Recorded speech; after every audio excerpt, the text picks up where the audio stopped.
Hello friends, मैं हूं CA Dinesh और स्वागत है आपका मेरे चैनल पर। आज हम अपनी इनकम टैक्स सीरीज को जारी रखते हुए कुछ और नए इनकम टैक्स रूल्स के बारे में चर्चा करेंगे जो कि 1 अप्रैल 2025 से लागू हो रहे हैं। तो आइए शुरू करते हैं आज का वीडियो। सेक्शन 28। अब हाउस प्रॉपर्टी से प्राप्त होने वाली इनकम को केवल हाउस प्रॉपर्टी की हेड में ही दिखाया जा सकेगा 1 अप्रैल 2025 से।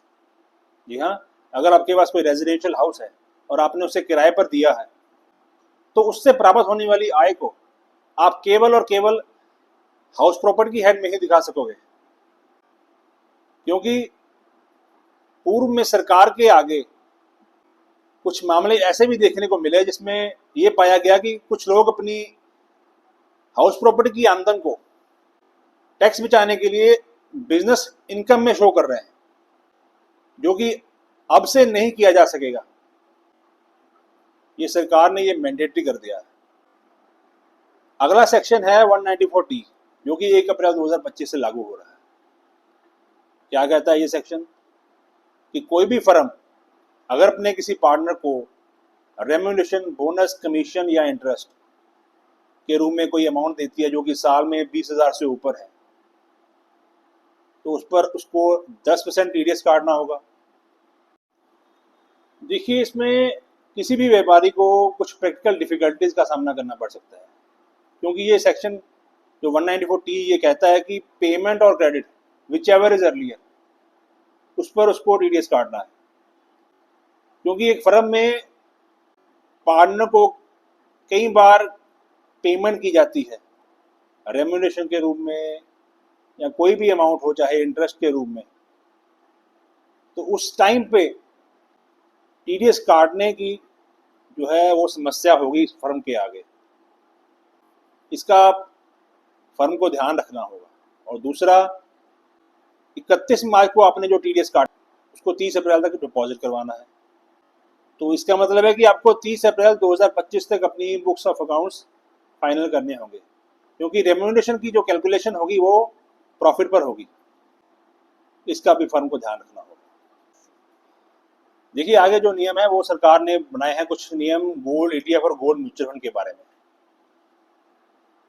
क्या है ये नियम, आइए डिस्कस करते हैं। देखिए, गोल्ड ईटीएफ अगर आपने ले रखे हैं और आपको उन पर प्रॉफिट हो रहा है और आप उनको 1 साल से ज़्यादा रखने के बाद बेच रहे हो, तो जो आपको प्रॉफिट हो रहा है वो आपका लॉन्ग टर्म कैपिटल गेन कहलाएगा और उस पर आपको 12.5% के हिसाब से टैक्स देना होगा और इंडेक्सेशन का कोई बेनिफिट नहीं मिलेगा।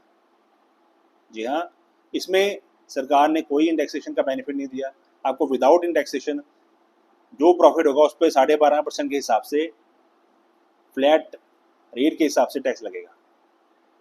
और दूसरी तरफ, अगर आपने गोल्ड ईटीएफ 1 साल से पहले ही बेच दिए और उस पर आपको प्रॉफिट हो रहा है, तो वो प्रॉफिट आपका शॉर्ट टर्म कैपिटल गेन कहलाएगा और उस शॉर्ट टर्म कैपिटल गेन पर आपको स्लैब रेट के हिसाब से टैक्स देना होगा।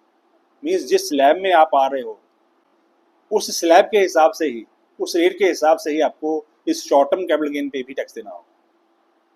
और दूसरी तरफ गोल्ड म्यूचुअल फंड, अगर आपने कोई गोल्ड म्यूचुअल फंड ले रखे हैं और आप अगर उनको 2 साल से ज़्यादा रखकर बेचते हो और उन पर आपको अगर प्रॉफिट हो रहा है, तो ये प्रॉफिट आपका लॉन्ग टर्म कैपिटल गेन कहलाएगा और इस पर आपको 12.5% के हिसाब से टैक्स देना होगा।